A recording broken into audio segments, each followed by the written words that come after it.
ಸ್ವಾಗತ. ಮಾನ್ಯ ಸಿದ್ದರಾಮಯ್ಯ ಅವರು ಹಿಂದೆ 2013-15 ಮಾಡಿದ್ದಾರೆ.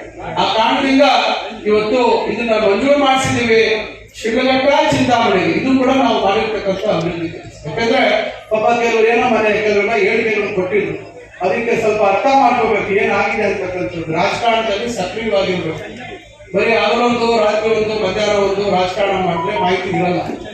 ಏನಾದ್ರೂ ಒಂದ್ ಕಡೆ ಪ್ರಾಮಾಣಿಕವಾಗಿ ಒಂದ್ ಕಡೆ ಇದ್ದು ವಿಷಯಗಳನ್ನ ತಿಳ್ಕೋಬೇಕು. ಏನಾಗ್ತಾ ಇದೆ ಅನ್ನೋದನ್ನ ಹಚ್ಕೋಬೇಕಾಗ್ತದೆ. ಸುಮ್ಮನೆ ಬಾಯಿಗೆ ಅಂತೇಳಿ ಏನಂದ್ರೆ ಮಾತಾಡಿದ್ರೆ ನಾನು ಸ್ವಲ್ಪ ಚಿಂತಾಮಣೆಯಲ್ಲಿ ಬೇರೆ ರೀತಿ ರಾಜಕಾರಣ ಮಾಡೋದು, ಈ ರೀತಿ ಶಿಡ್ಲಘಟ್ಟದಲ್ಲಿ ನಾವು ಹನ್ನೊಂದು ರಾತ್ರಿ ಒಂದು ರಾಜಕಾರಣ ಮಾಡೋದು ಏನಿದೆ ಅದು ನೇರವಾಗಿ ಇರುವಂತ ವಿಚಾರ ಜನರ ಮುಂದೆ ಹೇಳುವಂತ. ನನ್ನನ್ನು ಶಿಡ್ಲಘಟ್ಟದವ್ರು ಅನ್ಕೊಂಡಿದ್ದಾರೆ. ನಾನು ಶಿಡ್ಲಘಟ್ಟದವರಲ್ಲ, ನಾನು ಚಿಂತಾಮಣಿಯವರು ಅನ್ನೋದನ್ನ ನೆನಪಿನಲ್ಲಿ ಇಟ್ಕೊಂಡು ಸ್ವಲ್ಪ ಗೌರವವಾಗಿ ಮಾತಾಡೋದು ಕಲಿಬೇಕಾಗ್ತದೆ.